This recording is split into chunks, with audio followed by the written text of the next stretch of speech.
So Jack, the flat season is finished now for 2021. I suppose Moonista was probably the highlight of your year with the Nace win and of course the Curragh there in July. I suppose just kind of fill us in, and put it into your own words how this season went.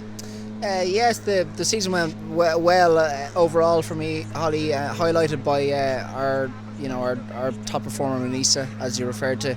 The Group 2 win at the Curragh was really the signature moment of the year, I suppose, for me. Apart from that, we had some good results, at lesser profile meetings and lesser tracks, but overall it was a good season. I lacked a very good 2-year-old, but as I said, the big win at the Curragh kind of generated more business for me, and hopefully it looks like at the minute we've got a nicer batch of yearlings than we did this time last year, so hopefully we just have a little bit more depth among our 2-year-old division next year. And just to bring it back a little bit, Jack, you took out your licence in 2018, and kind of since then, I just remember when you did actually take your licence out, you kind of just came on the scene all of a sudden, and you were kind of seeing your name a little bit more often on race cards and stuff. How, I suppose, did the kind of did the prompt come around to actually just jumping in and doing it? Well, I suppose at the time I was out of a crossroads myself in terms of what I was going to do.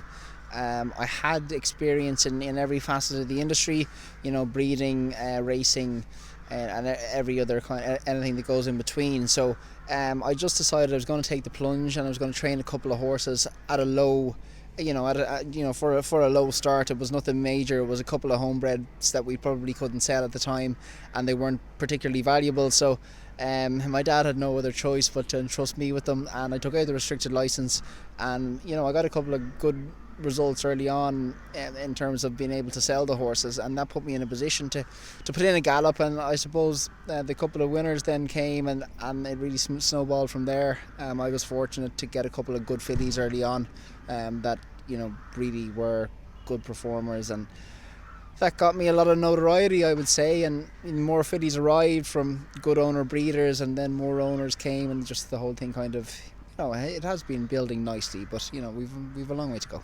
And that area, I suppose, like fillies, producing fillies, that would have kind of been a specialty of yours, and obviously you've a breeding background there as well, and a lot of experience with younger horses. So I think, did that benefit you when you did come into sort of when it was time to start training horses?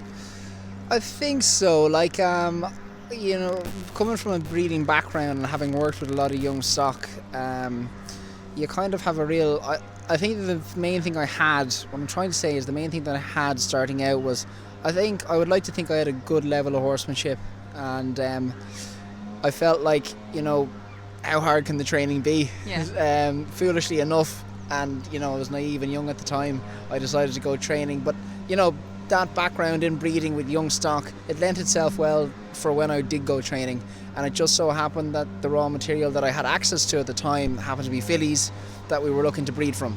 So namely Black Magic Woman, she was our own homebred that we wanted to keep as a broodmare prospect, and thankfully we got her to perform very well and get black type.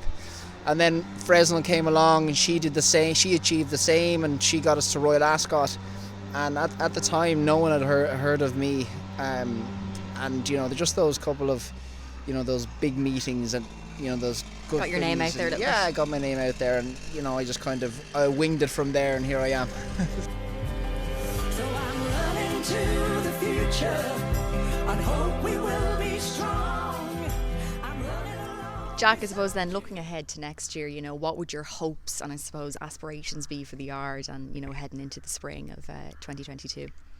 Well, I suppose if I was to put a figure on it, Holly, I would hope that come the spring 2022, we've 30 horses in training, and I would hope that 10 of those can win, 10 individual winners, and maybe somewhere between 20 and 30 winners overall. That's just to put a rough figure on it, but I suppose really I just want to be ahead of where we were spring 2021. I want to feel like we're going the right direction, we're progressing, we have a nicer calibre of horse, our team is stronger than ever. That's kind of important. Really I feel like we're just competing against ourselves at the minute, because competition and racing in Ireland is fierce, and I don't want to completely sicken myself, so just looking for progress really, numbers aside. Well, the very best of luck, and thanks very much. Thanks a million, appreciate it.